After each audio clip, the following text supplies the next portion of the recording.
Now listen, if you're the kind of person who thinks adding Coke to a 15-year-old single malt is acceptable, you might just be the reason this podcast exists. Welcome to the Non-Chill Filtered Podcast, where we unpack whiskey like it's emotional baggage. What's up, whiskey fans? It is Jez here from the Non-Chill Filtered podcast. We're interviewing whiskey makers and shakers from pretty much all over the world. I want to introduce the wonderful Michael from the Prime Barrel. Good afternoon to you, sir. It's morning here. It's 10 o'clock in the morning, and we're about to pour some bourbon. I'm pretty excited. Good morning to you as well. Thanks for having me. No, thank you for coming on. It's really grateful that you took time out of your evening just to sit down, I guess, pour a dram with me and talk a little bit of smack. But, Always ready to do that. I love it. So, would you like to introduce yourself, kind of take us through your comic book 01 origin story, if you will? I mean, how much time do you have? But Wow. as you said, my name is Michael Nagdi. I've been in this business since 2010. And then prior to that, I had no knowledge of whiskey. Well, I shouldn't say that. I had a bit of little knowledge of whiskey, and I'll get into that as well. But my story really begins like anyone else's. High school, college, corporate job for about 20 years, and then slowly your soul dies when you're working in a corporate job, and you're starting to realize that human beings aren't meant for this type of thing. But only if you actually decide to do something about it. And in my case, it was the decision to leave corporate and do this full time was sort of forced upon me during COVID from both ends. Well, actually, life happened as well. I got married. I had to relocate from New York, which is where the retail side of the operation is located, to Los Angeles. So, like, if you know your geography, it's completely on the opposite side of the country, 3,000 miles apart. And that's where my wife was from. And she's like, hey, man, you want to get married? You want to start a family? I'm not moving to New York. We're doing it here in Los Angeles. So that's how I ended up in LA, and which is where I am right now. And, 2 kids later, we're still kicking. But at the time, I had 2 young, basically newborns. They're like 2 years apart. COVID happened. My soul was slowly crushed by a new boss who was a complete opposite of someone who hired me to begin with. And that person was wonderful, but his replacement, as it usually happens, was completely opposite. And so, long story short, I was looking for the way out. And then during COVID, and you probably can attest to that, people were stuck at home and they were drinking. And sometimes they were drinking heavily. For the liquor business, COVID was actually good. And it allowed me to completely drop the corporate game behind and dedicate on something that I love, which is whiskey. And so that's how I ended up doing it full time. But if you're doing the math, and if you kind of like hearing what I'm saying, I said my journey in whiskey began in 2010. COVID happened in 2020. So there's a 10-year window there, right, that I was somehow related to it. And so going back to New York, one of my other hobbies, and I've been doing it since I was 5, is football, as Americans call it, soccer, right? But it's football, and we both know that it's football. So I've been playing since I was a kid, still do, much less often now than I used to. But while I was living in New York, I was single. I could play. Like, New York is a city where you can play every day if you wanted to. And through that, you make your social connections. And I met who is now my partner. We met through soccer. And he's an old soul. Like, he didn't believe in internet. He's like, and I asked him, I'm like, look, man, you ever tried selling stuff on internet? He's like, who the hell's going to buy wine or whiskey online? I'm like, you'd be surprised. He's like, I don't know anything about it. I go, well, I do, because I had some playbook. Yeah. Well, I didn't even know who he was at the time, to be honest. I had no idea who Gary was. I certainly do know now. But fast forward to me basically convincing him or letting me basically build him a website. And I told him, look, whatever that brings in, we'll just split right down the middle. And he's like, yeah, that works. 15 years later, we're still here. So that's how DeWineSpot got its start. online. And like I said, we started doing it in 2010. I had a foresight to invest in another retail shop down the line, also in New York, while I still had my corporate job. And so for for a long while, really, for about 10 years, I had two full-time jobs. So like I would come home from my corporate job, and then my other endeavor, needed my attention. And so that made life a little difficult, but it was exciting. Like I didn't really feel like a job. And that's when you know that you're onto something. When you're doing something, it brings you joy. It also can support your, livelihood, that you're kind of onto something. And so that's a very long introduction into my business side of things. But what got me into bourbon, actually, or not even bourbon, whiskey, is a much more personal story.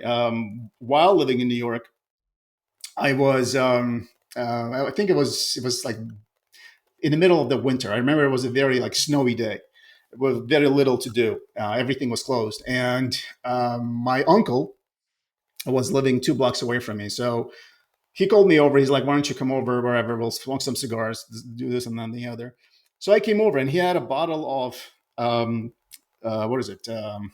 Not Dalvini. It was a bottle of God. I'm Glenfiddich, blanking on the Glen. name. What are we doing? All right, we'll No, play the no, no, game. no, no. Are we Glen? Are Dalmore. we Dalmore? It was a Okay, yeah. Dalmore. It was a bottle of Dalmore. It was a bottle. It was a 15 year. Yeah, I think it was a 15-year-old Dalmore.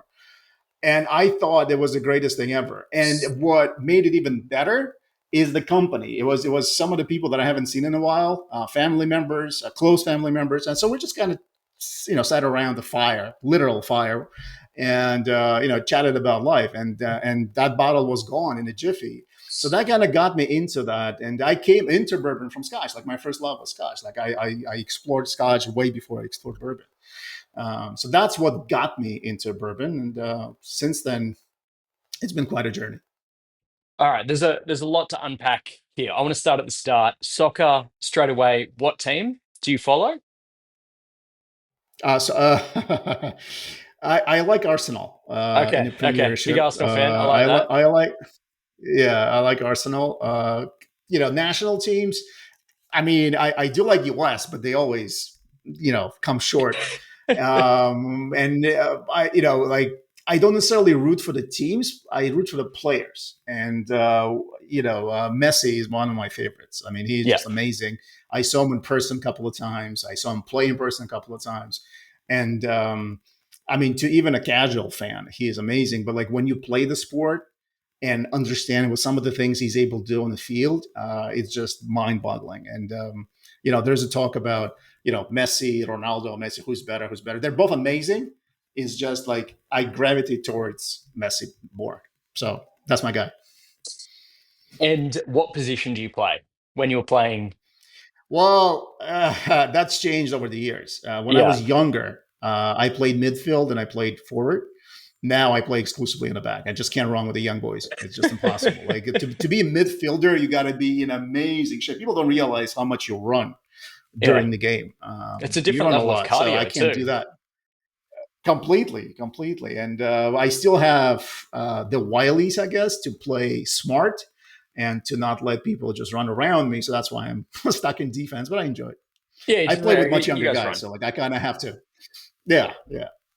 Is there any incredible moments where you had when playing, I guess, like football, soccer, that have kind of stood out to you and just going, like, I really cherish that?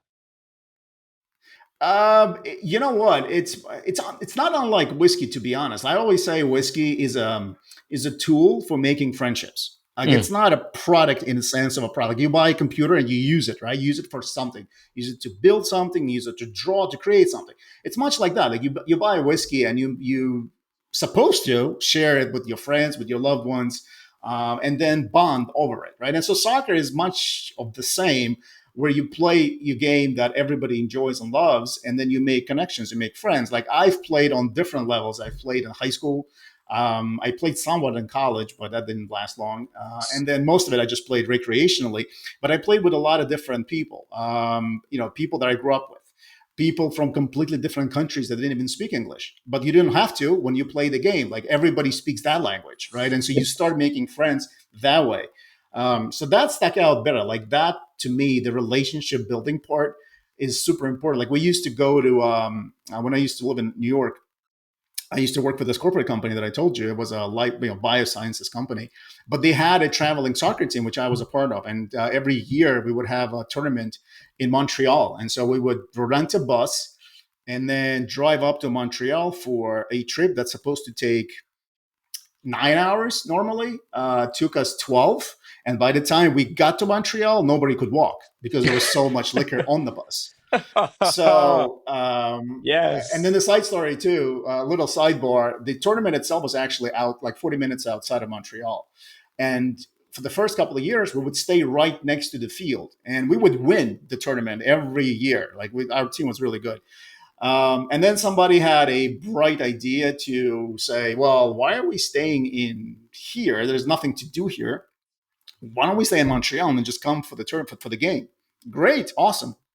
That's what we did. We never won a tournament again because by the time we showed up at the game, people can barely walk. Like, because Montreal's nightlife, at least back then, was amazing, and bunch of single guys on a town. You can imagine. You can fill in the blanks. So Chaotic. it was like that. That's yeah, and the conversations, the laughs, just the banter, like that goes a long way. So that's what I remember from those days. Like I kind of cherish and I miss that. But that was great. That's beautiful. It's funny you kind of like rope it into whiskey because it's all about sharing those special moments with people, right? Be it like I guess sports with whiskey, it's all intermingled. I'll loop us back to New York. What kind of led you to finding a business partner to, I guess, launch the online side of DeWineSpot? So I was always like that's entrepreneur gene, I guess, was rooted Yeah. deep inside me. I've had different ventures over the years, starting with CDs. I used to sell CDs online when I was a kid. And then, CD went the way of a dodo. And so that kind of came to abrupt stop. And then I had a couple other ventures along the way. So, like, selling online wasn't foreign to me. And really, the playbook is just about the same for just about anything you sell online. It Mm. has evolved since I started, but the playbook is fairly the same. What led me to the liquor business was essentially meeting the guy, and we got to talking. And as you do, you ask, what do you do for a living, and what keeps you up at night, and all those things. And we became friends. Like it's not like we started the business from day one. We became friends.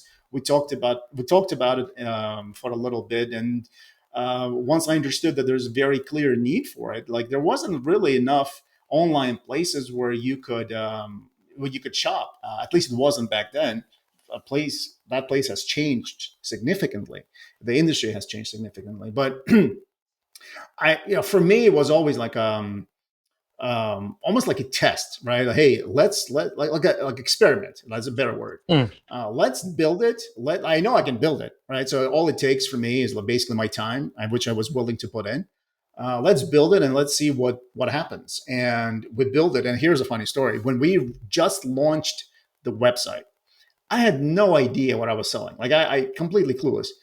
Um, and so when certain bottles were being gobbled up, the second we would post them, I'm like, what the hell is going on? Maybe I should look into it. We were selling Pappy Van Winkle for SRP, which nobody Yeah. does. No one. No. Like, and we can go into that too, and I can explain why that happened. But like at the time, we didn't know any better, and so like we built up a clientele just based solely on the fact that they could get like those rare bottles at SRP, and so organically, that's how the customer base began. But then, like as you grow in the business, you understand, hey, for me to get that one bottle per year, I have to sell shit ton of Fireball whiskey or Whitley vodka, and I can't do that as easily. You know what I mean? So yeah, that kind of definitely adds on to the challenges of selling some stuff at SRP versus secondary versus tertiary sometimes. Mm. So, but that's how that venture began. Yeah. It's funny you kind of like I guess looked in the secondary market there. Um, so. Did you see like a massive rise in the secondary market as you were like launching the website and you said people were jumping on and buying Pappy really cheap? Was there knowledge of like people purposely using your website to kind of go through those steps, or It it ebbs was and kind of flows. just, yeah. So no, it ebbs and flows. So like secondary will always be there, and it's Mm. not limited to alcohol. Like you take any industry that's somewhat niche. Like so, the example that I like to give is, luxury watches, right, or sneakers. Like there is a certain um, communities that are built around those products, and they have their own lingo, and they have their own pricing, and they have their own understanding of how things work and how things trade. It's a commodity. Those things became a commodity, and I think alcohol is, specifically whiskey, some of it is definitely commoditized. Um, but it ebbs and flows with markets. In the middle of pandemic, there were a lot of factors that kind of added on to a boom in whiskey. And actually, the boom in whiskey started happening a few years before pandemic. During pandemic, it just got put front and center, and everything got ballooned out of control, and then things crashed, and they crashed pretty significantly. Where a lot of things are coming back down to center, so to speak. I can tell you this much: from the retail standpoint, retail shops are struggling right now. It's in US for sure. I'm not sure globally, but in US for sure, for many different reasons, and probably that's beyond the scope of this conversation. But they're struggling, and so if you don't have an internet presence, and to have an internet presence, you kind of have to understand what's happening on secondary, and which is kind of going back to your question. You need to understand it, what products are selling at what prices. You always use it as a litmus test to see, hey, am I overpricing some stuff? Am I underpricing some stuff? Like, what can we do here to bring value back to the customers, but at the same time pay the bills? There is a lot of things that people don't understand about running a uh, liquor business, liquor store, liquor operation, wine operation, what have you. And even within that, there are challenges. So like selling whiskey is very different from selling wine, from selling tequila, right? It's Completely different different model. markets, right? And Yeah. different markets, different model, just everything about it is different. But since we are talking about whiskey today, let's stay on the topic. So with whiskey, the formula sometimes is really simple, and it's in US at least. Every state has a different rule by which they operate. So out of 50 states that the United States have, I don't remember the math exactly, but I think about half is state controlled, which means there is no private ownership of the stores, which means states set the price and they control the inventory, which could be good and bad. Mhm. It's good in a way that there is no price gouging going on, right? So you could theoretically buy Pappy at retail, but to do that, you need to win a lottery. And so you can imagine your chances of winning lottery in those states is next to nothing. So Slim, very yeah. few people get to actually do that. What happens in real life, those limited bottles hit those shelves, and then we find ourselves in a situation where if you don't know anyone that works in those state controlled stores, you kind of shit out of luck. And so you going back to, it's all about who you know and who will hook you up.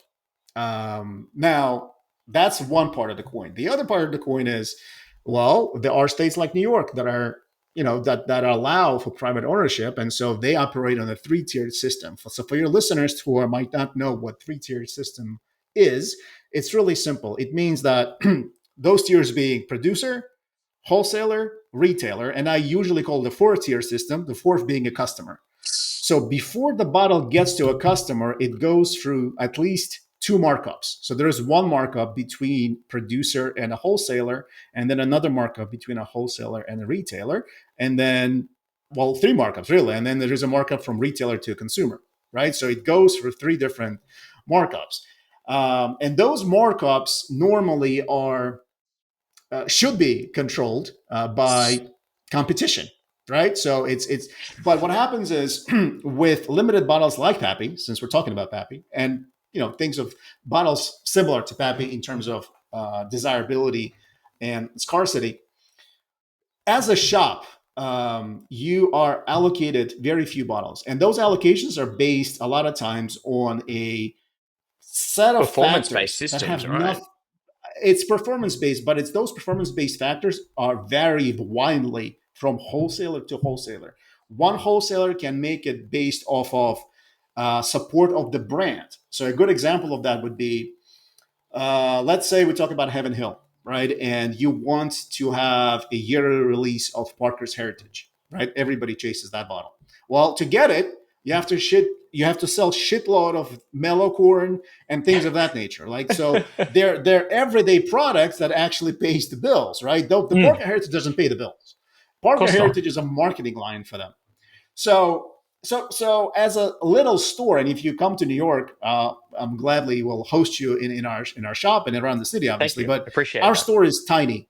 Yeah, our store is tiny. It cannot compete with big box stores, and so those allocation formulas, they're always going to be skewed towards big stores, right? So I cannot compete with them. Others base that performance on support of the entire wholesaler portfolio. So you want that Parker's or you want that Pappy? Forget about Fireball. You have to buy some crap wine that will collect dust on your shelf and no one will ever buy. But you have to have it in order to even get Pappy. And other It's states are even horrific. worse than that. Other states are even worse than that, where you cannot even buy a Buffalo Trace, just the regular Buffalo Trace, which Mm, is $29 bottle, cannot buy it until you buy other products. it's So when cooked. people, when people talk about the greed and how the retail shop owners are price gouging, they don't understand that there's a very big difference from flipping bottles on secondary when there is no overhead, there's really no risk outside of just being stupid by some idiot that doesn't, that's a bad actor and just doesn't pay you.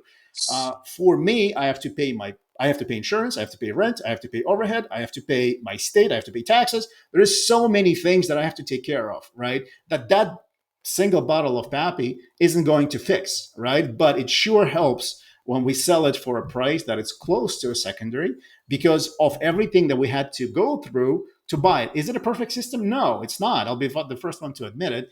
But let's not kid ourselves. The scarcity also drives the value of these bottles, right? Is with everything else. If Rolex was easily available, a lot less people would actually tend to buy it. Not a bad watch, not a bad company, but certainly isn't worth the price of secondary for Rolex. So it's the same thing with whiskey. Like Pappy, old Rip Van Winkle 10-year-old. I could name you 10 whiskeys without batting an eye that are better than that one for I a couldn't fraction agree of the more. price. Couldn't agree more. Right. So, but people chase the name, and people chase the age, and people chase the proof, and people chase God knows what without actually spending some time to taste through them and deciding for themselves what it is that they actually like about whiskey in general. I always say the best way to taste whiskey is blind because you're not being influenced by any outside factors. And as a club, we do a lot of virtual tastings that are aimed exactly at that. Like our tasting kits, I actually have one right here. They look like that, and let me show you. We send those things. Well, people buy them. We don't do it for free, but so Of each one course. has 6 different samples, and a lot of times we do them blind so that people don't. Like I said, people aren't swayed by labels. And one of our blind tastings was based on some of those lesser known producers where the quality was just amazing.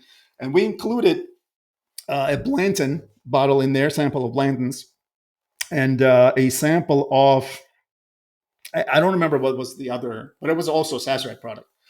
Those two Sazerac products came in last in that blind Absolutely. tasting, which I knew they would, but like this just goes to show you when people aren't influenced by like outside factors and they strictly going by what they're tasting, there are better whiskeys out there for much less. And so that's where we are But you as a see it. company and as an industry.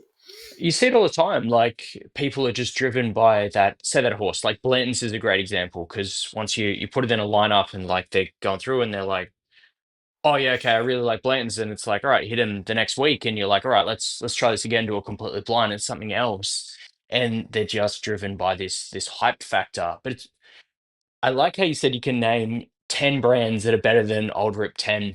Do you want to rattle off your Yeah. top three brands that kind of sit, like those top three bottles that kind of sit higher above Old Rip 10, that are just everyday, I, just for like I people don't want playing to at toot home? my own horn. Yeah, Yeah, I can. I can toot my own horn, but and this is a roundabout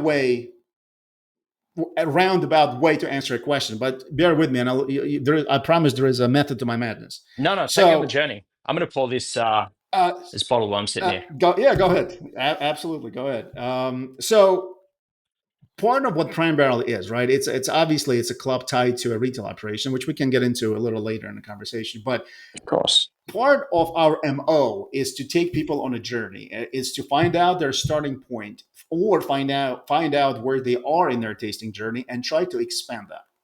As a part of it, we bring people with us on that amazing journey. And when I say bring us, I physically mean bring us. Like we take members of our club and we go to Kentucky and we go to any other whiskey producing region, which United States, thankfully, there's a lot of. And then we get this VIP treatment behind the scenes, and this group of people that has very different palates, I can tell you, needs to negotiate a barrel that everyone loves. So compare that to some of the other entities that are picking barrels. There is only one or two people that are kind of involved in the process. Well, if your palate aligns with that person's, great. But if it doesn't, you're kind of screwed, right? Like you're never going to like what that other person likes. Whereas when there are 10 people that are picking something, the chances of a dud is being like vastly minimized because now it has to satisfy those different palates, which means even if you don't agree with mine, you might agree with nine other people that were on the pick. And so that barrel will kind of like will appease you, will please you as well.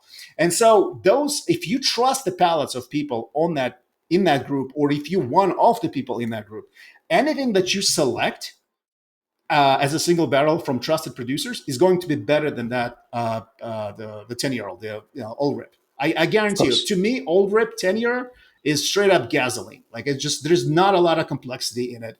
It's just a name. Now you compare it to a 12th year or 15 year, that's a different story. Like a Mm. 12th year is a really nice pour. So is 15.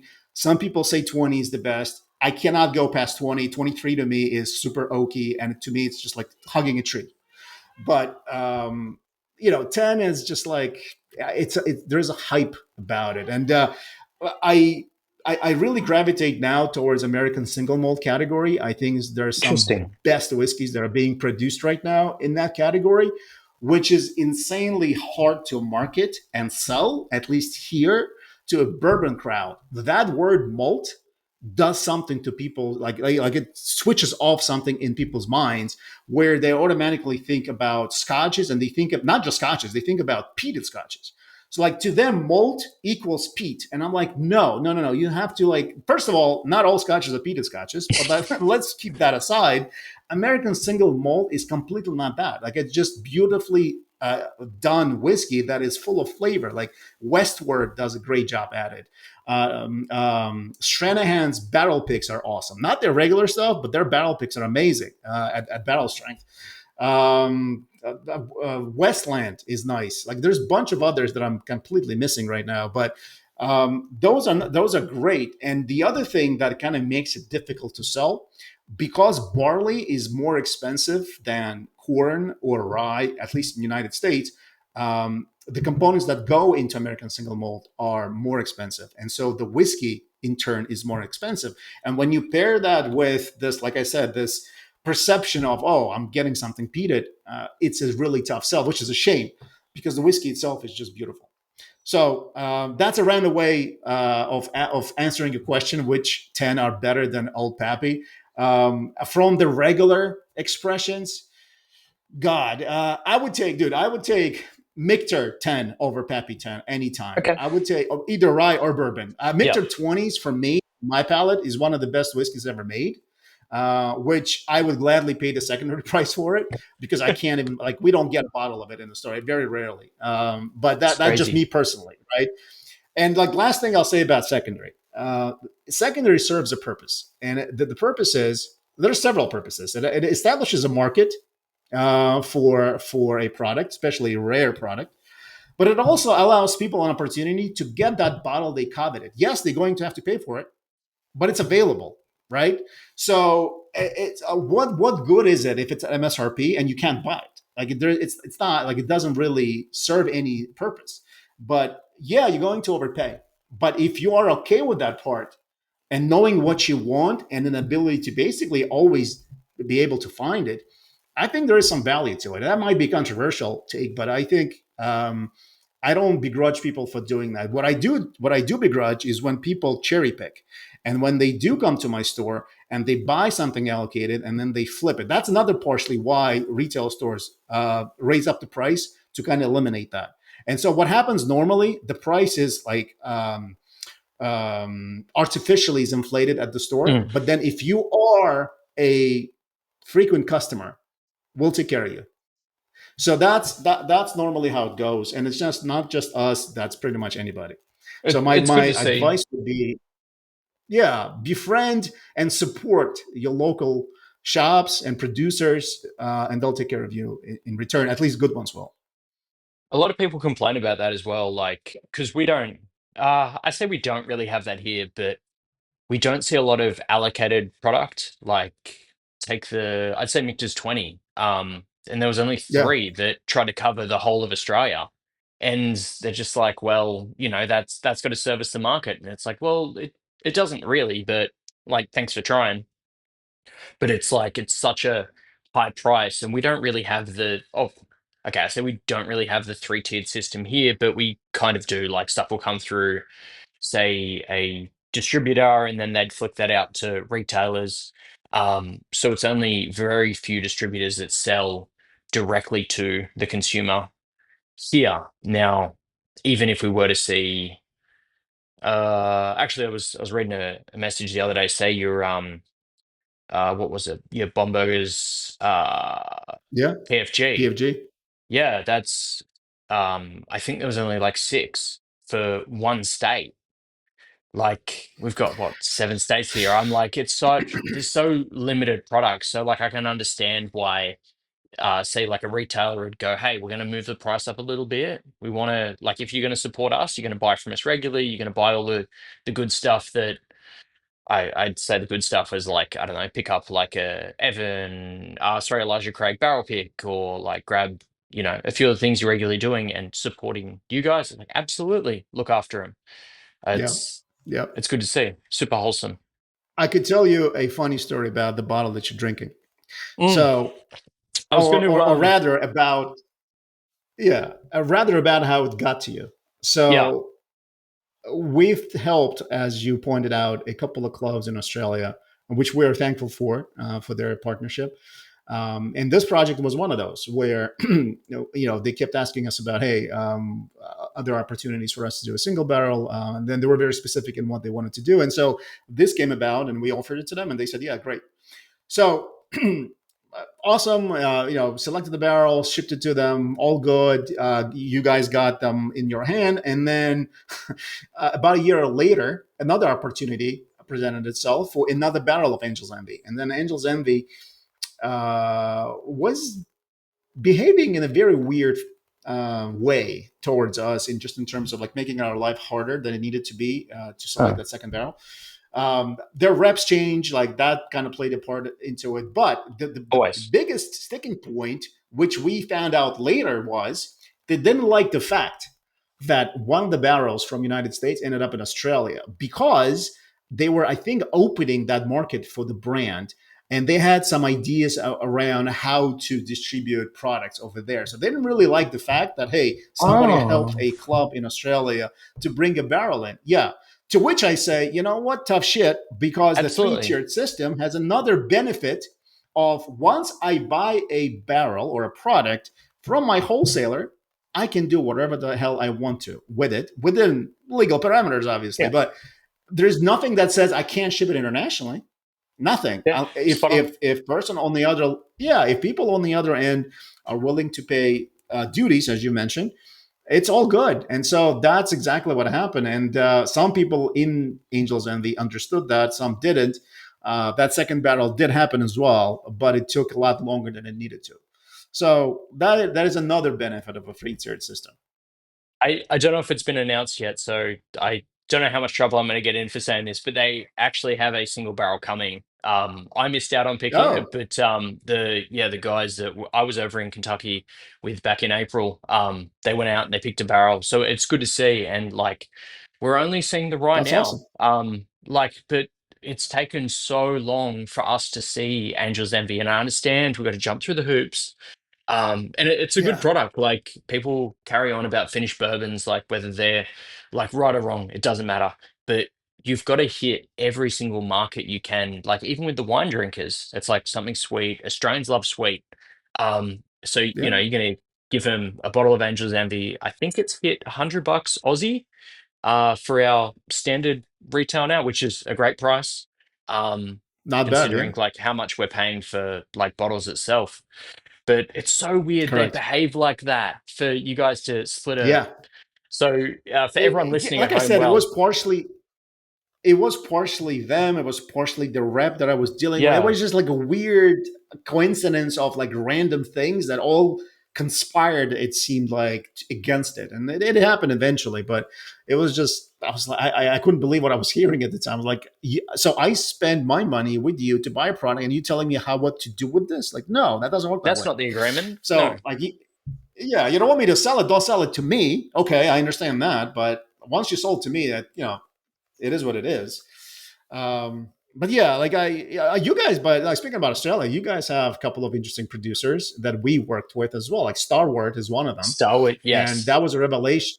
That was a revelation to us when they came. Now, here I'll say this personally, and again, like I'm only yeah, speaking for myself. I have a love hate, more hate than love relationship with wine finished whiskeys. It's just my yeah, personal opinion. I think if I wanted to drink wine, I'll go drink wine. I want my bourbon or whiskey to taste like whiskey. But again, that's just me. There are some wine finishes that are done beautifully, chef's kiss. But most of them aren't. Most of them are overdone, and it's very difficult to actually execute a good wine finish. That being said, Starward has made their name on wine finishes, right? They have, I believe they have a winery, and they finish their products in different wine casks, Syrah, Sauternes, and a bunch of others. yeah. And so when they came to market to US, we got connected, and we were talking about bringing in a barrel through them as well, with them as well. And everything that was offered was wine based, wine finished. And I'm like, I don't know, but all right, we'll try it. And so they were very generous. They sent us shitload of samples. It was, I kid you not, it was maybe like 20 different samples Beautiful. that came in the mail. And I remember it was like in the middle of, like, I was on a holiday. It was end of December. I was sitting there in my kitchen trying to decide if I like any of them. And there's only one that just stood out immediately. Guess what? That one wasn't wine finished. That was the only one that wasn't wine finished. And it was the American only oak. one that it wasn't American oak. It was Oh, a single grain. I think it ah. was American. Actually, I don't I remember the assume it would have barrel been like a itself. Don't quote bourbon me on the barrel. finished, like a bourbon ex-bourbon barrel or It was a something. single grain whiskey. That's what it was. It was a Ah, single grain whiskey finished single. either in new or used oak. I don't remember exactly at this point. I have to look it up. But it's That's I still have Irish. some in the bottle. Yeah, I and it was great. And we did virtual tasting with the brand with our club, and no one in the club actually knew who the hell Starboard was. People were blown away with the quality of that particular barrel, but a lot of people dug their wine finishes as well, and so it's the name that kind of got sprung into this U.S. Universe, so to speak, of bourbon and whiskey drinkers through that virtual tasting. And another brand that is pretty good is Morris. So they have A lot of love for a few Morris. interesting. Very interesting. Yeah, yeah, yeah. They have a few interesting things that I'm not opposed to. So you guys have your own stuff that you can be proud of. It's interesting you drop Morris in there. Is there something you guys are working on with Morris at the moment? There's a cheeky No, grin no, we there, or don't. like a No, no, no, no. We don't. We did. I mean, the extent that we did we do virtual tastings every month. So we've done a lot of them over the years. And one of them featured a portfolio of a certain distributor, not even distributor, they were like sort of like an importer. And they have a vast portfolio of different whiskeys, which intrigued us. And so that importer had, they import from all over the world. They import from Scotland, from Ireland, from Australia. They have a portfolio of American-based whiskeys. And so we did a flight of everything, basically like around the world kind of thing, Beautiful. to showcase different parts of the world and what the differences are and what have you. And so Morris was included in that. And there were two Morrises, I think. One was Muscatel finish, I think it was. Yeah. And then the other one was just a regular one. And they were both great. They're very good, very solid whiskeys, especially for the price. Nothing to complain about. No, with Morris, like at the moment, a bourbon guy through and through. Like I don't know, there's a small partition in my whiskey rack at the moment, and it's just like all this Aussie stuff, like stuff I've really supported and stuff I love. And there's a few Morris bottles there. I'm like easily my favorite like Australian whiskey, Yeah, because Australia's still trying to just I guess, find its way with what whiskey it wants to be, whether it's like corn, whether it's barley, whether it's, I don't know, rye or something. But it's good to see a lot of producers kind of playing around with different concepts. I might take you back exactly. to talking about Prime Barrel though. Sure. How did you? I know Yeah. the main reason why I had you on. So Prime Barrel, how did it start? How is that like growing for you? Because I also want to touch on your digital memberships you guys are doing as well, which is super exciting. I appreciate that. Yeah. One of the first in the world. So here's what I'll say. Before COVID hit, we saw this amazing boom in just whiskey consumption in general, and specifically bourbon. Like bourbon was going nuts in between, I want to say 2017 and maybe even earlier, like 2015 and 2020, and even through 2020. That window was just amazing to see what was happening. And as someone who's kind of plugged into an industry, we were selling for every 10 bottles that we sold, I think 8 were whiskey during that period. It was just insane. And so we're like, all right, you know what? This isn't going to last forever. And so, but we have to figure out a way to cater to that demographic specifically, because what they need is going to be very, very different from what people that buy wine need. And we've talked about that before. So we decided to essentially form a club, which became Prime Barrel, and even the name was community selected. Like essentially, we sent out a survey to everyone who bought whiskeys from us before, explaining what it is that we're doing, and giving them a few naming options, a few logo options. So our logo and the name is community selected and Beautiful. picked. So the club launched. Yeah, so the club launched in 2020, December 2020. And then our first barrel hit the market in January 2021, which was a weird barrel to hit a market with. It was a little known brand. I'm not even sure if you know it. It's called Gunsmoker. Gunsmoker? No, sorry. What the hell is it called? I don't remember. Gunslinger, Gunsmoker, something like that. And I think I know. They might be signed up with Discus. They no longer in business. Oh, okay. Let's That's start with that. Yeah. You know what? It's going to kill me. Hold on a second. Let me see what it was called. I was like, I swear I've seen their name on a spreadsheet somewhere, or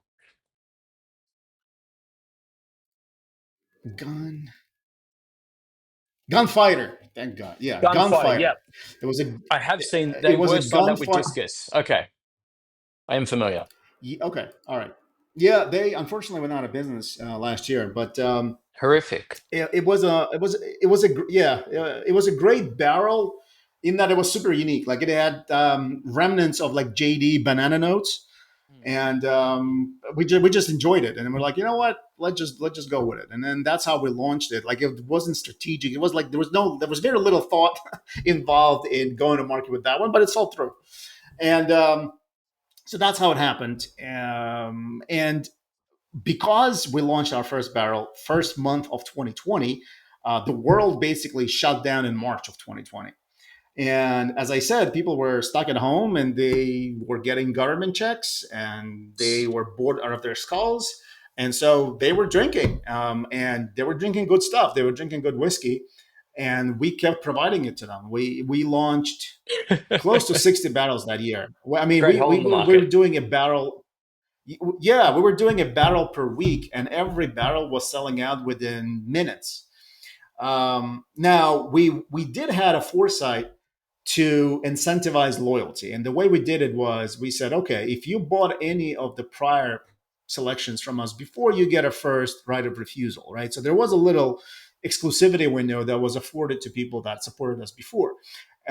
In theory, that sounded great and it kind of worked, but also what happened was we kept selling to the same crowd. Like, it would sell out to the same people, and then like others would start to hear some good things about some of our picks.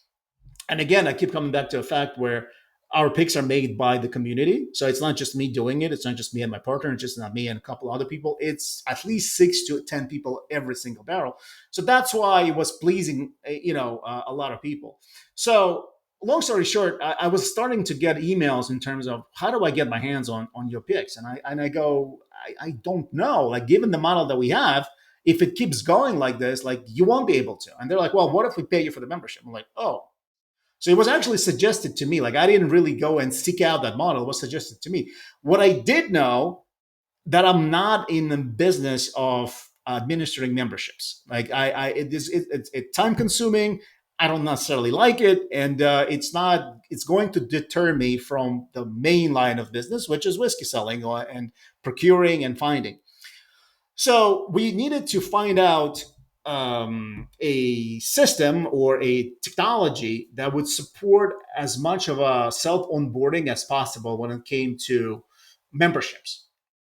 And at the time, 2020, the whole NFT crypto thing was hot. And I'm like, you know what? Let me look into it. I knew nothing about it, zero. And I'm like, let me look into, like, the extent of my knowledge was that stupid what is it? Board Ape Yacht Club, Yeah, yeah, that monkey. yeah. Everybody Bored saw Ape, that, right? And I'm like, Crypto all right, Punks. Yeah, yeah, yeah, CryptoPunks. I'm like, let me dig in and let me see what that's all about. Well, I dug in. Let me tell you, it's a rabbit hole that you can get lost in really, really quickly. And there's a lot of bad actors in the space. There's a lot of good actors too, but the mm, bad actors, through their action, they put such a negative connotation on that. Is that people like, there's a saying in that world, pulling a rug is mm. essentially, it's scamming people, right? It's Of like it's course. selling Yeah, them castle in the sky and then disappearing. And because of the yeah. crypto nature, it's anonymous, right? You don't know who to go after. I mean, now they know, but long story short, there was a lot of challenges. And the other benefit, I should say, of going that route was that a lot, well, not a lot, but a few brands were experimenting with their loyalty programs that were based on a blockchain. And to be honest, any NFT project should be run that way. So let me take a little detour. NFTs in general are sold as a virtual product. So essentially, you're buying a digital art, right? Mm. And we can talk about the merits of that, whether you believe it or not, whether there is value in it or not. We can talk about it all day long. But that's what people were doing at the time. They were essentially buying digital art and nothing else. There was no backing of any kind of tangible goods or services, nothing like that. It was There just was art. nothing written into the And contract. It was just like purely on face value that someone was going to provide something. well, it's not even that. Like, you were buying something that only a few people saw value in, right? And so, Mm. like, the price of that digital artifact was only predicated upon somebody else's willingness to buy it off of you at some price. It could go Yeah, up, it could go down. So essentially, people were speculating, right? It was yeah. essentially speculation. Um, the blockchain itself wasn't meant for that. The blockchain itself, it was built for actually transparency, Mm. and everything is controlled and visible on it, right? Every single movement. So that's the beauty of it. And the memberships have a way of being sort of like control. So when you buy our membership, you buy essentially an NFT. It's a membership, it's a digital membership card. And the way I Yeah. explain to people if you have an iPhone and you store your credit cards on your phone, or if you have an Android, it doesn't matter, you store your credit cards on your phone, right? Imagine it the same way, but instead of storing a credit card, you're storing an NFT, and that's your membership card. All it does, it allows you to connect to our website. And then when two systems connect, our website automatically understands who you are and it knows what benefits you are entitled to. And it all happens automatically behind the scenes. I don't have to worry about it. I don't have to onboard people. I don't have to do anything extra, right? And that was the goal. But the byproduct of that was, as I said, you can run loyalty programs off of that, and you can get really creative with that, especially with proof of ownership. And kind of doing the whole 360 back to the Pappy conversation, they're starting to integrate some of that into their NFC readers. So I don't know if you know this, but now Yeah. they include essentially like NFC very chips, cool. right, in the cap. Yeah, for authentication purposes, right? So blockchain is made for that essentially. Like, so if you do it properly, there is very interesting use cases within this industry. And so when we were exploring the opportunity to build our club on this technology, we started to chat with a few brands. And again, like put yourself in my shoes. Like you're the owner of this little shop in New York. You essentially nobody to anyone, right? Like nobody knows who you are. And I started I started cold calling people or just cold emailing people, asking them for a meeting, explaining to them what it is that we're trying to do. To my complete shock, out of 10 emails that I've sent, 9 people said yes to a meeting. Out of those 9 Amazing. people, at least 7 were very interested in the idea. And the reason they were interested in is for 2 reasons. One is, like I said, the whole blockchain NFT was super hot at the moment. And they were trying to figure out for themselves if this is a route that they want to take. So between like in a discussion, in a mutual discussion, we were able to either identify our future partners or make the picture a lot more clearer for the brand to say, you know what, I now understand it better. It's not for us. Or you know what, this might be something interesting. Like, we'd like to explore this with you, but you are a lot further down this road. We'll just kind of ride your coattails. And that's how we were able to get Sagamore Rye, which is a Maryland-based company, and they produce Love Maryland Sagamore Rye. here. Sagamore is amazing. Yeah. It's an amazing place to visit too, by the way, if you want to go. They have a farm outside of, so their distillery is based in Baltimore, right on the bay. And then they also have a farm that is based outside of Baltimore, about like 20, 30 minutes out. And it has like a full blown horse track. They have stallions that used to be race horses. Just a beautiful property. Anyway, I digress. So Sagamore folks said, you know what, we're gonna roll with you. We're gonna be a launch partner, and they created a Sagamore Rye bottle specifically for us, which we actually went there again with our community, with our members.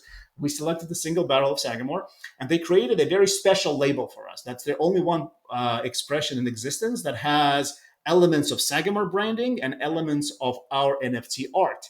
And by the way, the NFT art component is worth talking about for 2 minutes. So when you are in this NFT space, you're trying to play homage to both NFTs and whiskeys, more so whiskeys than NFTs, but to both. And so in my market research, I quickly found out that people that drink whiskey couldn't give 2 shits about crypto. They couldn't care less. They're like, I don't know what it is. I don't want to know what it is. Just get me my whiskey. Stop putting fences around your gray barrels. And I'm like, I'm not putting fences around my gray barrels, but I'm trying to make it equitable for as many people as I can while still growing my business. Like all that money that that is you guys are paying in for the membership, like they don't go into my pocket. They go right back into a product. That's how we are able to do as many barrels as we do. So long story short, I was trying to kind of like educate folks on what the NFT is. I spent 2 years of my life essentially trying to bring people along and explain to them what it is. And I'm very proud of that, the demographic of people, and most of them are not young, let me just say. Some of them are, but most of them are not young. And to convince an old dog a new trick is super difficult. And especially on something like this. And we were able to make it, I guess, as clear as we possibly could to convince people to take that leap. But back to my story, with the art. So the art, I wanted to play homage to the NFT because NFT is an art world for the most part, and we wanted to create something very interesting and unique, but at the same time play homage to whiskey. And so, if you are familiar with any NFT project, it doesn't matter what it is. Normally, what the template that they use is it's one design, be that a monkey, penguin, whatever it might be, Yeah. and they use traits, right, as a way to differentiate them. And some variations are more rare than others, and that's Yeah. what kind of drives the value. I didn't want to do any of that. Again, like my people didn't really care for that. Instead, we wanted to showcase in art format the process of whiskey making and whiskey consumption. Going back to whiskey making, there are people behind it, right? So it's a hard work. If you've never been to a distillery, I strongly suggest you take a tour and just to understand the scale of it and what's involved. So we wanted to take a scene out of like a day off, right? So like barrel raising. Well, actually, I started with the crops, delivery of the grains to a distillery, barrel raising, barrel charring, distilling, fermenting, all of those little things that happen in the distillery. We created a what we call scenes for every single one of them. And so when you buy our NFT, you are essentially buying one of those scenes that gets assigned to you automatically and randomly. Like you don't know which one you're going to get.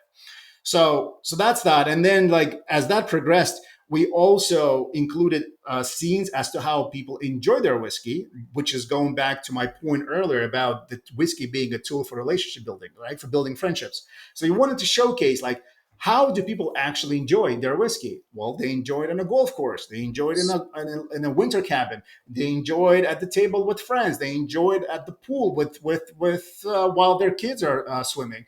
Many different things. And we had our community actually suggest those scenes to us. And we had people from all walks of life. Like we have Army veterans that were telling me, hey, include a scene where I am on this deserted island by myself with a gun rifle in my hand, drinking out of my flask because that's happened. I'm Yeah, it's like, relatable. perfect. So we have a scene for that. Yeah, it's exactly. And so that's one thing that I'm most proud of. That Prime Battle at its core is a community. Yeah. And yes, our membership isn't cheap, but it's different. And it's different in a way that there are a bunch of whiskey clubs out there. A lot. Every influencer seems like has their Patreons or whatever. Yeah. And I'm not knocking anybody. Like that's great. If it works for them, it's awesome. Personally, I have too many subscriptions as is to be paying month in and month out for something that I might get a benefit or might not. Because what happens a lot of times, all of those Patreon models include tiers. And we have tiers too, but we only have two. The others have a bunch of different tiers. And if you are buying a membership for a lower tier, nothing really of value dribbles down your way.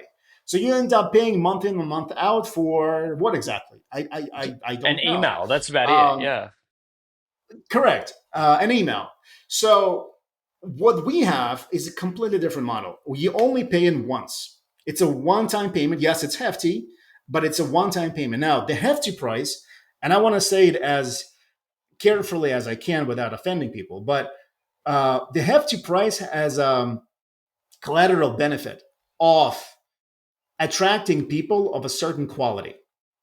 We don't have drama in our club. Like that's not who we are. We don't begrudge anybody. We don't go to war with anybody. Like people can hate us from outside. We don't return the favor. Like we're above that. Like it just doesn't.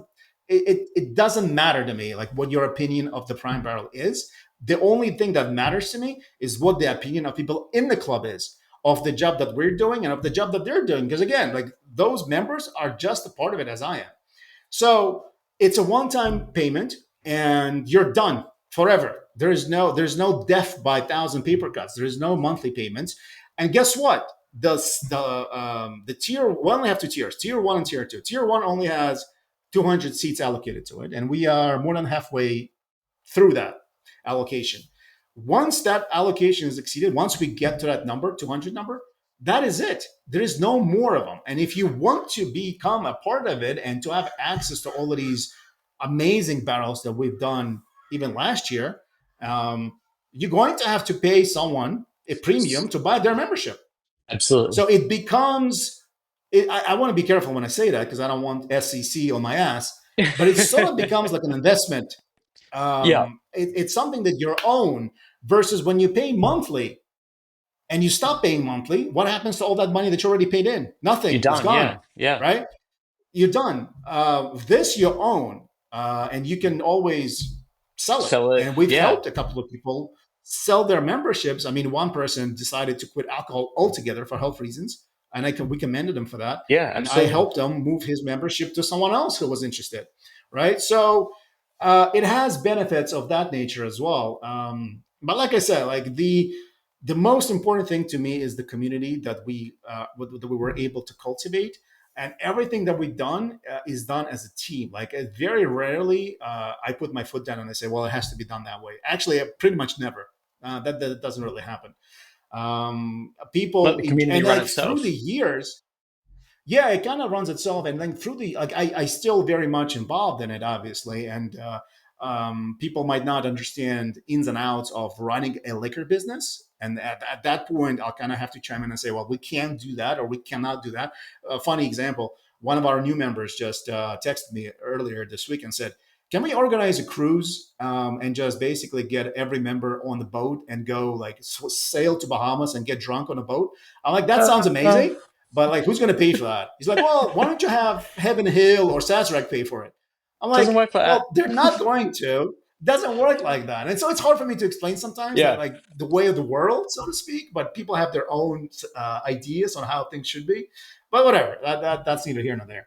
What is it? Like, I Um, want to organize a cruise, so but does someone have a boat I could borrow? That's yeah, yeah. I want to go on a cruise that all expenses paid cruise, and I don't want to pay for yeah. it. Well, great. Me too, but it's hard to do it. Yeah. So that's like that the whole digital thing is the people that, let me say this. There are detractors of Prime Barrel and the model, not necessarily Prime Barrel, but the model, right? The model. Hey, it's too expensive. Like you're charging people for access, and I don't understand. It's all a scam. It's crypto. It has to be a scam. I'm like, all right, if you are that what's the word? If you're that against it, you don't really know all ins and outs of it. Maybe you're not a good fit. I mean, it's fine. It's not for everybody. Go and educate. Go and read up on crypto and good things and bad things. And if you have questions, come to us, and I'll be happy to explain. And you don't even have to hear it from me. I can connect you with the members that are already in the club and been in the club for years, and you can ask them whether or not it's a scam and what it is that they're getting. Like we run a premium, not premium, sorry, we run a survey twice a year within the club to kind of gauge our performance and see, and it's usually like, what should we stop doing, what should we start doing, and what should we continue to do. And I just ran it a week ago. And on the stop section, there was really nothing for us to stop, which was awesome to see, which means like people actually are digging it, right? There is nothing bad that we're doing that aren't jiving with them. There were great suggestions there that I'm taking to heart. I can say that we implemented a lot of things that came from those suggestions. Another perk of the club, I can tell you this too, and this is also kind of unique to us. Not everybody can offer it. So because we own the retail operations, right, we have access to some of these allocated bottles that we talked Yeah. about. And so instead of me, pricing them at triple the price, and then incur a wrath of customers that don't understand why they price that way, and we kind of chatted about that as well, we offer them to our members at MSRP or very close to MSRP. And because we have just enough customers that we can all satisfy. Now, we don't get 100 bottles of Pappy, obviously, but we get No one gets others. 100 And what bottles we of do, we Pappy. have exactly, and we Yeah. have unless you steal a truck, and then Yeah. Listen, yeah. we all know So Bourbon we Gate. It's have fine. right, exactly. So we do what we call a randomizer. So think of it as a fantasy football draft. in which we determine an order in which people have a first right of refusal. So let's say you have 20, like let's say you have 100 people, right? And then we put everybody in a randomizer. The randomizer randomly selects the names. And so if you're selected number one, you have access to entire allocation list that we made open to that round of that allocation, right? And so you look at it and you say, okay, I want Pappy. Okay, cool. Pappy got crossed off the list. And then the second person goes next, and so on and so forth. So you don't have to buy a bottle. Like if you get to a point where, oh, well, whatever is left, like I either have it or don't want it, you can just pass, and that's fine. It goes to the next person.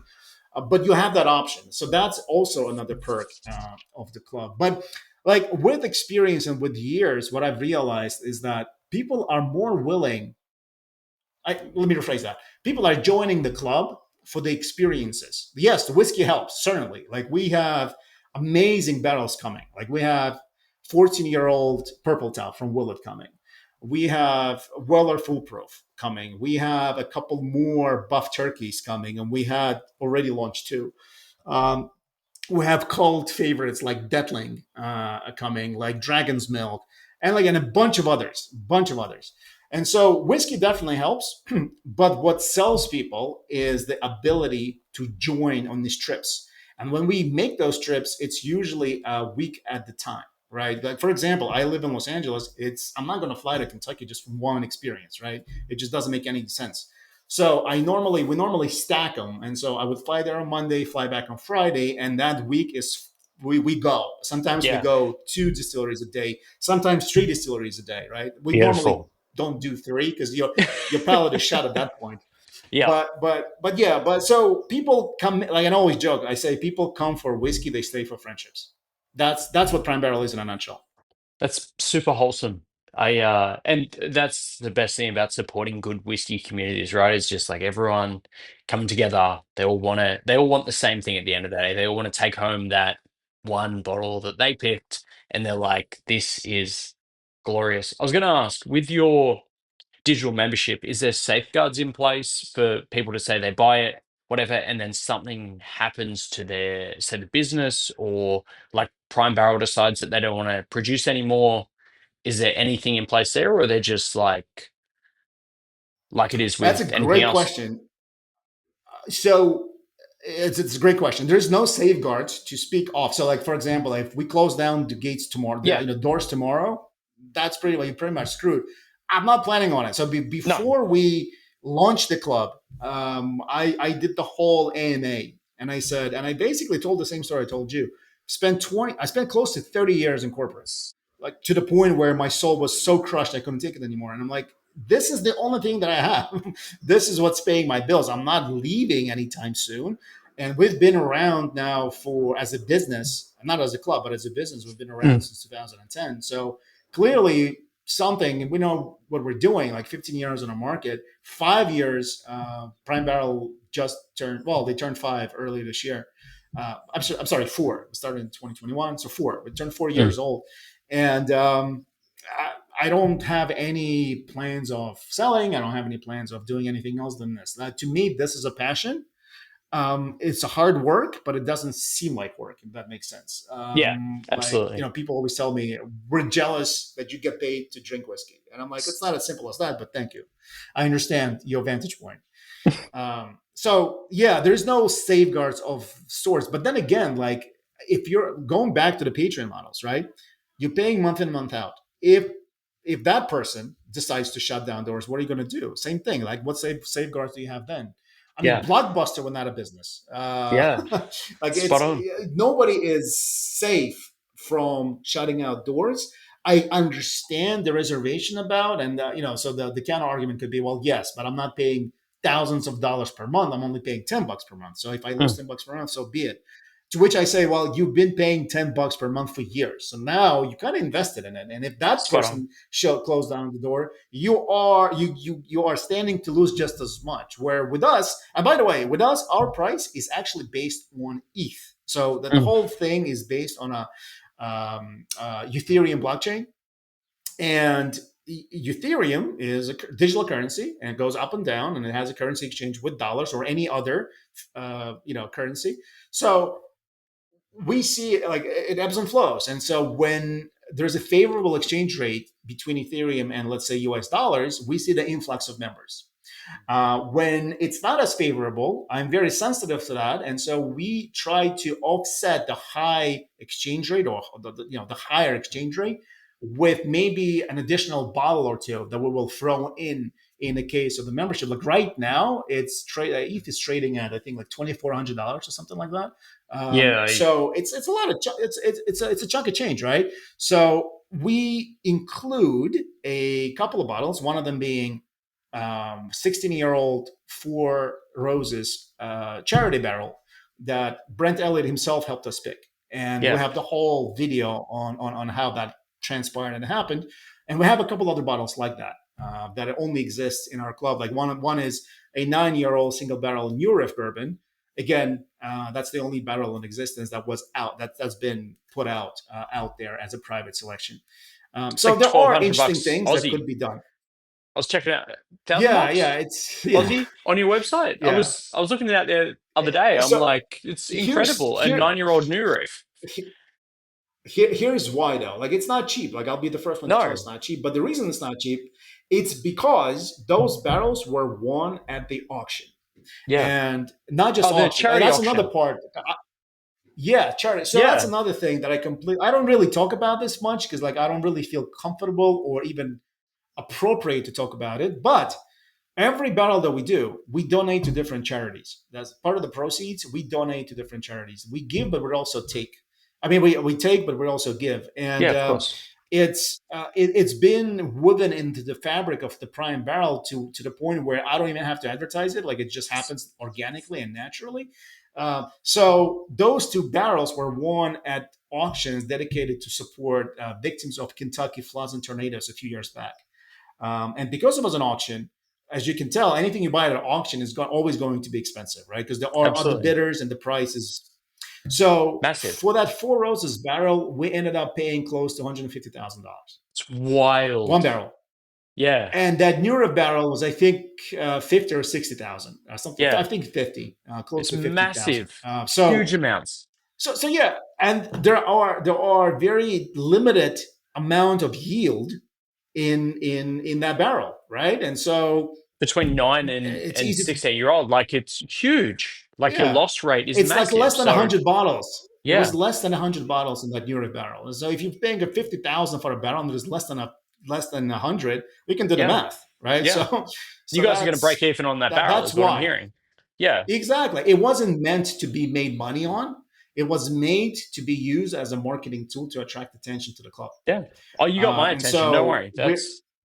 Yeah.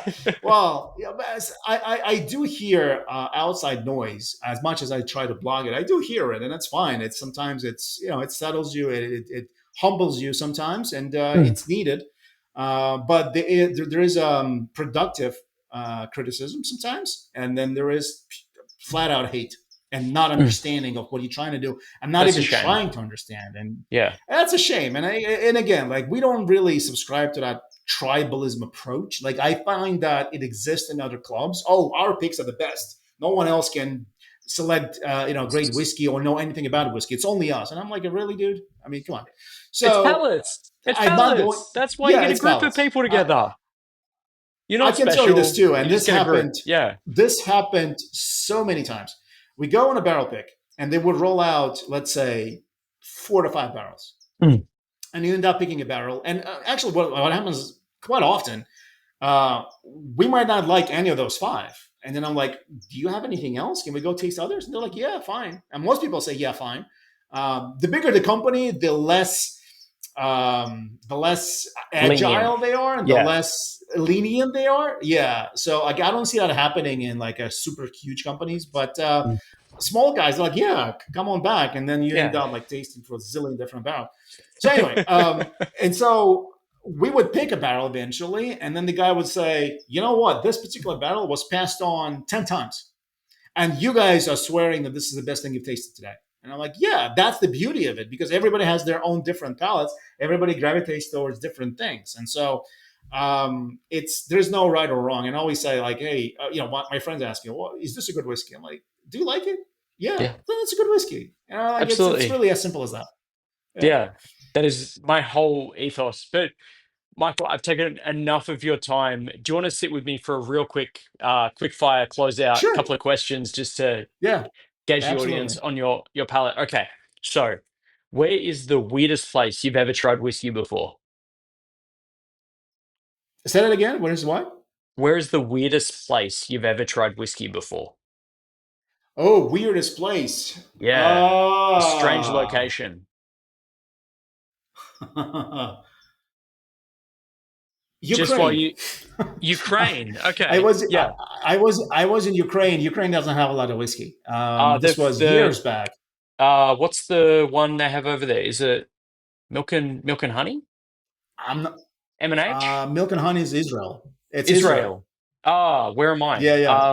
Well then And Ukraine. Where are we? That's next door. What whiskeys do they have in Ukraine? no, you is next to Russia. They're at war right now.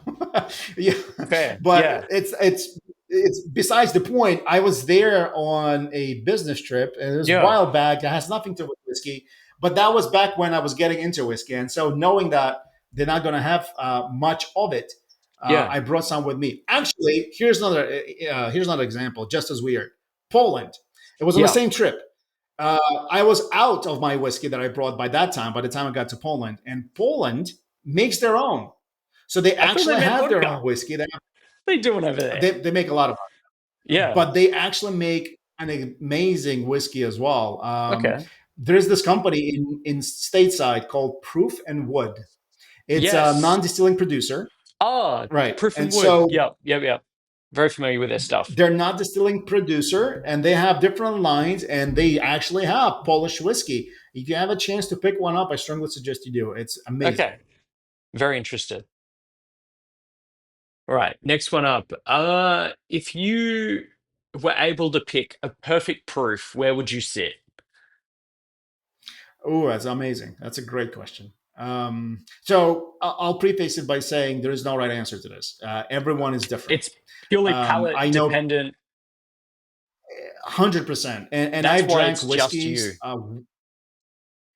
Okay, so like on an average basis, I would say Mm. my palate tends to be between 110 and 120 in the Mhm. perfect world, which is not super special. Like it's kind of vanilla in a barrel proof barrel proof whiskey game. But I will say I've drank things that were below 100, and I've drank cask strength whiskey at 100, and we can talk about how that's possible, even, but it is possible, which were amazing. And I've drank things way above 140 that didn't drink that hot. So there is something to be said for each proof point, so to speak. But like, if we're taking it on a macro level, I think 110 to 120 is where my palate tends to sit. Gorgeous. Okay. And I'll leave you with the final one. During a whiskey apocalypse, all the bottles are gone but one. What would be your staple every single day? I already mentioned that one. If I had beans to have that much of it, it would be Michter's 20. Beautiful. To me, that is a badass bottle that I immensely enjoy. I love it. Michael, thank you so much for your time. I really appreciate it. Thanks for taking the time out of your busy afternoon just to sit with me Thanks, for an hour and 20. thanks for having me. And anytime you're here stateside, either in New York or Los Angeles, hit me up and we'll go share a dram. No, I appreciate that, Michael. Do you want to plug in all your socials, let everyone know where to find the Prime Barrel, DeWineSpot, and everything you have going on? Yeah, well, you can find us on primebarrel.com. That's probably the best place to come find us. There are links to our Discord channel on there as well. If you scroll down to the footer, you can find us on Instagram. We're pretty active on Instagram. We're actually shooting a couple of long featured videos for YouTube as well. I'm not going to spoil it just yet, but suffice it to say, they're meant for whiskey geeks. One is for sure is meant for whiskey geeks, and then the other one essentially documents our shenanigans on these barrel picking trips. So Amazing. that's coming your way. YouTube, Instagram, and then primebarrel.com would probably are the best places to connect with us. Awesome. Well, thank you very much for your time. I appreciate it. Hopefully, everyone at home listening has enjoyed it as well. Thank you very much, sir. I appreciate your time. Thank you. Thank you.